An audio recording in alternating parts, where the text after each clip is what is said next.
What is going on? In this video we're going to talk about all the fraud and FUD that is going around with Binance and why they need to support the BNB price and why they need to sell Bitcoin for that and what that is going to have for consequences about the whole crypto ecosystem. Moreover, we are going to talk about if this might be a good time to accumulate Pulsechain and of course hacks, which are both down massively. Let's start right into it. Welcome to the easiest way out in crypto. So Binance is rumored of selling Bitcoin to prop up the BNB price. And what kind makes that sense? Well, I can tell you that Binance earlier this year, during March, they have been accumulating a lot of Bitcoin. They have been swapping their entire stablecoin balance, which was $20 billion, into Bitcoin. Why? Because they knew the SEC is going to go after them this year, and they needed assets that are self-custodial and that are, of course, unfiscapable. They choose Bitcoin as it is the safest choice in crypto. And this is primarily the reason why Bitcoin performed so good this month. There was a huge correlation between Binance buying Bitcoin and the Bitcoin price, because $20 billion is a lot. And there are not a lot of other buyers except Michael Saylor. But that was it, basically. Now, Binance is in an unfortunate position because they have been taken out loans against their BNB, because most of Binance treasury is held in BNB. So this is basically their reserve, right? It is backing up the loans. And if BNB drops in value, in price, they are getting liquidated. But now, too bad they don't have their stables anymore. They need to sell Bitcoins in order to support the BNB price and avoid them getting liquidated, because their collateral in BNB is going down in value and they have been taking out loans against BNB. So now they need to sell their Bitcoin, which they have been accumulating. It is not looking good. If they sell Bitcoin, the Bitcoin price dumps and BNB is also going to dump. And what is very important out of this for you is if you have any money on Binance, you need to withdraw this as soon as possible, because Binance is not going to exist like this at the end of the year, for sure. There's also a rumor going on that Binance already used customer funds, and why take a risk?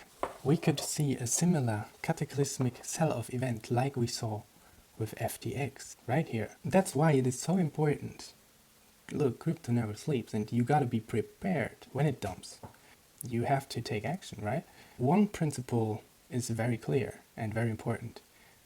I have to be capable of taking action when things break. Then I am the king. Remember that, guys? Let's jump in right into our next topic. The Pulsechain ecosystem is getting hammered. It is getting destroyed, price-wise. Well, good or bad, everybody has different opinions. If you have already bought a lot of Pulsechain, you might think, oh my god, so bad. I sacrificed so much, then I bought so much at the launch. But now the prices are so, they are so juicy. You want to buy the living hell out of this, right?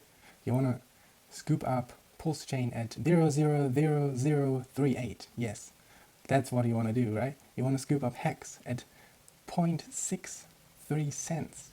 Nice. At 10th of the sacrifice rate. Wow. Minus 90%. Amazing. Isn't it like that? I mean, it is kind of like that. I am definitely going to buy today. And I was also buying at sacrifice rate, then I bought at 0.5 again. Now I'm going to buy at 0.3. And if it keeps going down, I will buy more aggressively for sure. And that is just beautiful. I'm so happy. Really, guys, I'm really happy that I can buy at these prices. I don't know what about you, but I believe long term in the Pulsechain ecosystem. Pulsechain hasn't seen a bull market yet. And it claims to be better than Ethereum. Okay. We don't know that. But yet it is very certain that it is going to be a busy network. And the value of a network is directly proportional to the amount of users it has on the network.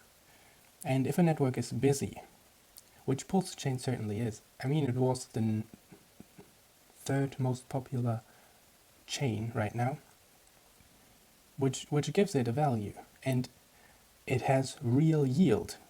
Same with Ethereum. When you put them in the validator, your Pulsechain, you can stake them and you will get real yield, deflationary real yield. Only thing that Bitcoin has is its price. When Bitcoin has no price, it is valueless. You can't do anything with it. And if we take, for example, Ethereum, if we take Pulsechain, and if we take pZEN, those are the three coins where the amount of people using the network is crucial to understand the value of the protocol. And those three, Ethereum, Pulsechain, and pZEN, they are income producing assets with real yield. Real yield because they are deflationary, and the yield is coming from people using the network, from people transacting on the network. With Ethereum and Pulsechain, because they burn fees while people pay transaction fees to the network. And with pZEN, obviously, on steroids, because every single transaction, 2% will get redistributed to the whole ecosystem of that trade, and a smaller portion will get burned. And the price is secondary in those assets because you get cash flow. And what is really important is how many people are using the network and how busy is the network, how many transactions. And the market says the same. Look, the Ethereum dominance is sitting here at 20% market cap dominance. Ethereum just has a lot of users, a lot of value, and it has a cash flow that it is producing. It has a real yield, deflationary real yield. Pulsechain claims to be better than Ethereum. Of course, even if it is better than Ethereum, it is way less valuable and it has way less adoption. So it doesn't matter, but I think it will be a busy chain. Richard has forked the right horse, in my opinion. We have seen it there. And last but not least, we're going to take a look at this tweet here. The total hex price is 0.97 cents, so EHEX and PX combined. And if we just take the price of EHEX, we have already seen it, 0.619, and the price of EHEX is 0.3. Okay, my opinion about EHEX is that I'm going to just buy a little bit of EHEX and I'll focus on pHEX as it has no chart. And as Nixon Court said here already, I recall Richard Hart once saying that all coins that are down 98% from all-time high never come back. Currently, HEX is at minus 99.3% of its all-time high. There you go. If you haven't done so already, follow me on YouTube and go over to my Twitter right now and follow me on Twitter. Click the abo button and click the subscribe button on YouTube, of course. And also give me some thumbs up on YouTube, and see you guys in the next one. Easy way out.